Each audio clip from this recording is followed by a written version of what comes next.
Magandang araw. So ngayong araw ay February 15. So, syempre dahil single tayo at OFW tayo, syempre wala tayong Valentine's. Saka hindi ko na iniisip yung mga ganyan kasi nung mga bata pa kami, yung mga celebration, kasi hindi sinicelebrate ng parents ko. Kaya nung lumaki ako, parang wala lang sa akin yung mga special occasions. Except lang pagka December, mga ganun. Pero, Ayan, nandito na ako sa KL. So, kita akong sa internet na linalagyan nila ng ng lemon yung buko, panlinis ng atay. So, ginawa ko siya. Ang sarap naman. Tapos, lagyan mo din siya ng olive oil. Maganda siya. Masarap siya. So, ayan, ginawa ko. Ganyan yung kasi gustong gusto ko yung sa umaga pag nagde-day off ako. Gustong gusto ko yung uminom ako ng water ng ng niyog.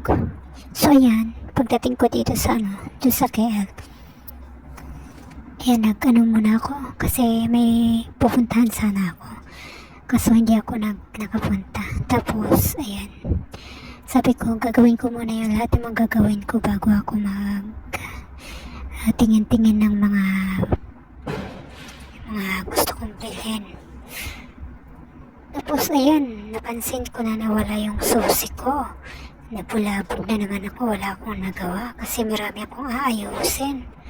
Diyos ko, Lord, nawala yung susi ko. Tapos, pinipilit ko siyang isipin na naiwan ko sa bahay. Kaya lang, nung pagpunta ko doon sa mga napuntahan ko, wala talaga.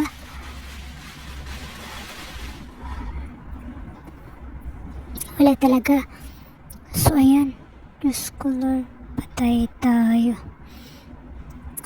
So, wala. Hinanap-hanap ko talaga siya.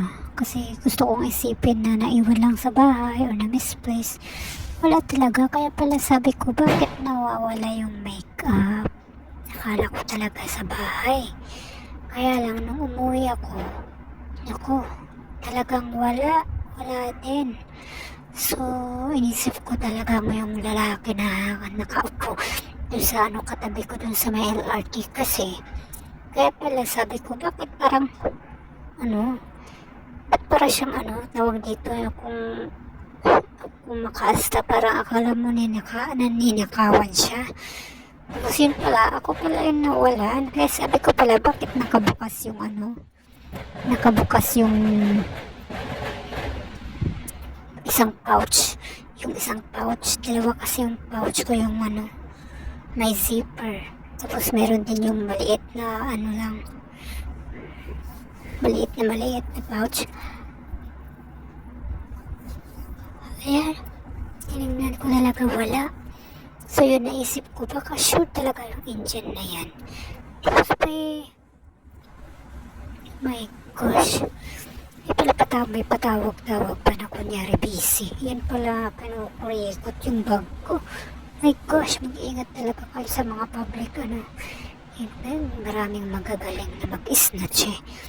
Dati nawalan ako ng cellphone dati. Biglang nawala din sa kasi namimili ako. Tapos ako kasi masyado akong kampante. Diyos ko, naiwan ko lang sa yung bag ko. Tapos nung nawala yung cellphone. My gosh. So ayan, buti na lang yung cellphone ko lagi ko nilalagay din sa bag ko talaga na talagang nakasabit sa akin kasi pag sa bag, ayan, kailangan ko na mag-ingat-ingat kasi yung mga ID ko lagi kong dala. Tapos yung ATM ko, tapos yung cellphone ko. Mahal pa naman ang cellphone ko. So ayan, bumalik ako. Ayan, nagbalik ako dun sa CR. Tapos yun, wala talaga kasi mga few minutes lang naman yun. So, pinalikan ko siya kasi gusto ko lang na ma-sure na naiba ko na mamaya naiwan ko doon. Pero nung umalis naman ako nung nag-CR ako dyan nung pinaumagahan, chinek ko naman bago ko iiwan eh. Ganun din sa pinagkainan ko bago ko iwan, chinek ko kasi may Kasi yun nga, dahil makakalimutin ako, ginagawa ko talaga yun. Pag kunyari, may napuntahan ako, check ko bago ako umalis. So I'm sure talaga yung lalaking katabi kong Indian na yan, hayop na yan, kala na siguro may pera dun.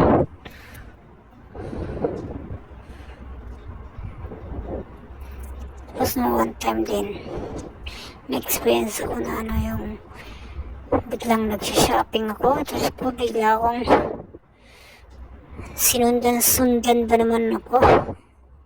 Kahit saan ako nagpunta, sinundan ako ng isang Indian na akala ko parang nagkataon lang kami na ano. Ayun pala, sundan niya pala ako. Diyos ko, natakot talaga ako sa lalaking yun. Tapos, nung nakahalata na ako, nung umupo na ako, nagulat ako. Biglang lumapit pa naman sa akin, sabi, pwede makiupo, pwede ba makapagkaibigan? Ay, bahala ka dyan. Sinusundan mo ba naman ako? Hindi ako natatakot naman ako sa'yo sa ginawa mo. So, by the way, so, yun na nga. Yung maingay kasi, New Year kasi dito sa ano yung mga Chinese New Year kasi ngayon. Kaya maraming pakutok. Anyway, so yan, wala akong nagawa. So pagkatapos nung napanap ko yun, kumain ako. Tapos yun, nag-grocery na ako. Tapos wala na, naubos na yung araw. Ganyan kabilis yung araw, grabe.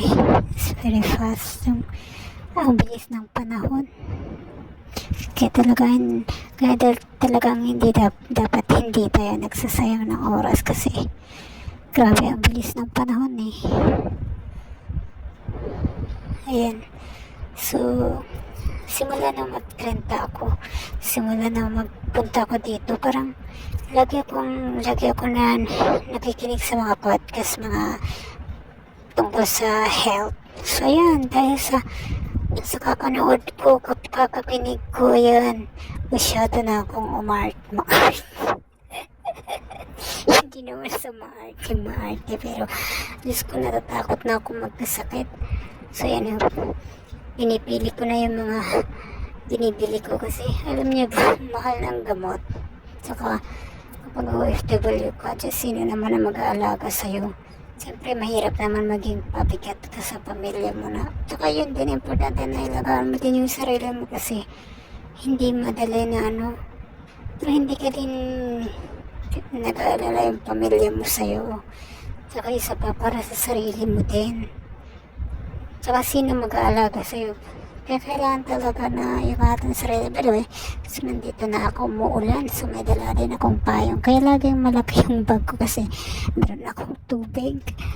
Meron akong payong. Diyos ko Lord, hindi pa eh. Kaya gusto ko bumili ng stroller na bag kasi masakit na yung shoulder ko. Kasi gusto ko din yung naglalakad ako eh. So yan, sobrang swerte ko talaga na malapit yung LRT